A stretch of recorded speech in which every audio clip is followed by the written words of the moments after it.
না যদি নারদের সঙ্গে দেখা হয়, ও তো সারা দুনিয়া সাপ্লাই করে বেড়াবে।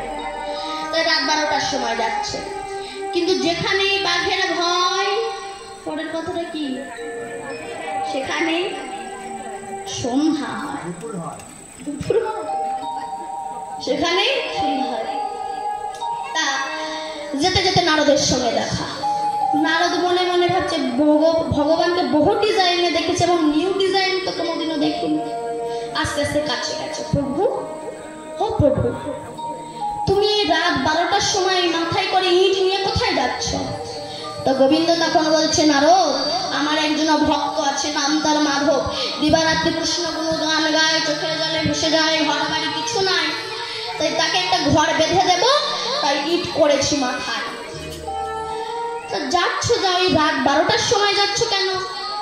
না নারদ, আমার তো কোনো ইট ভাটা টাটা নাই, তাই পরের জিনিস চুরি করে দিয়ে আসতে হচ্ছে। নারদ বলল, ভালো যাও। যেই গিয়েছে, নারদ মনে মনে ভাবছে, আমার ভগবান সে কেমন ভক্ত, যে যার জন্য আমার ভগবান ইট করেছে মাথায়, সে ভক্তকে তো একবার দেখতেই হয়, সে কেমন ভক্ত।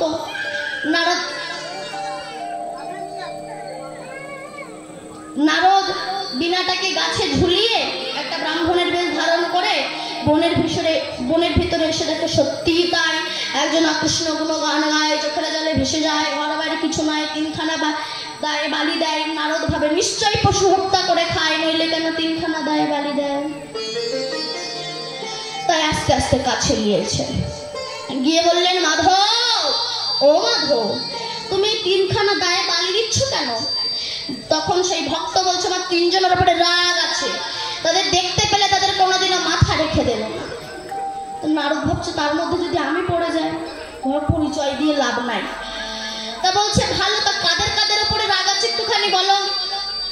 তখন নারদ বলছে, প্রথমত যার উপর রাগ হচ্ছে সে হচ্ছে ভক্ত প্রহল্লাদ।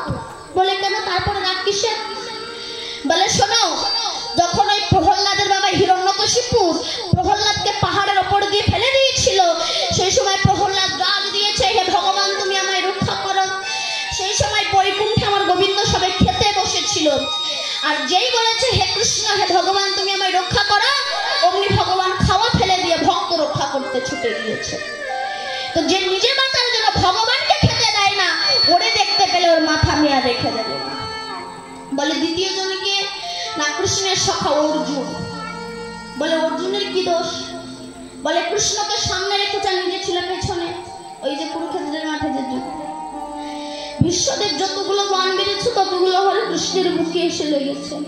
যদি আমার কৃষ্ণকে পেছনে দিয়ে নিজে যদি সামনে থাকতো, তাহলে আমার গোবিন্দের অঙ্গে ব্যথা লাগতো না। তো যে নিজে আনন্দ থেকে গোবিন্দকে কষ্ট দেয়, তারেও দেখতে পেলে তার মাথা আমি আর রাখবো না। নারদ বলছে, তাহলে তৃতীয় জনটাকে বলে, ওইটা হচ্ছে বেশি বদমাশ, ওরে দেখতে পেলে 3 জায়গায় কাটবে। বলে, তার নাম কি? না, তার নাম হচ্ছে নারদ। নারদ বলে, আমার পরিচয় দিয়ে লাভ নেই, জিজ্ঞাসা করি নারদের দোষটা কি। তো বলছে, নারদের দোষটা কি? বলছে, সর্বক্ষণ বেহালা, ভগবানকে খেতে দেয় না, শুতে দেয় না, বসতে দেয় না, ঘুমোতে দেয় না, সারাক্ষণ শুধু বেহালা বাজায়। তাই ওরাও দেখতে পেলে ওর মাথা আমি আর রেখে দেব না। যেই কথাটা বলেছেন, অমনি নারদ ঋষি ছুটতে ছুটতে ভগবানের কাছে এসে বলছে, ভগবান, পৃথিবীতে বহু ভক্ত দেখেছি, এমন ভক্ত দেখিনি, তুমি মাথাটা নিচু করো, আরো 2টো ইট তুলে দেয়, এমন ভক্ত আমি কোনোদিনও দেখিনি।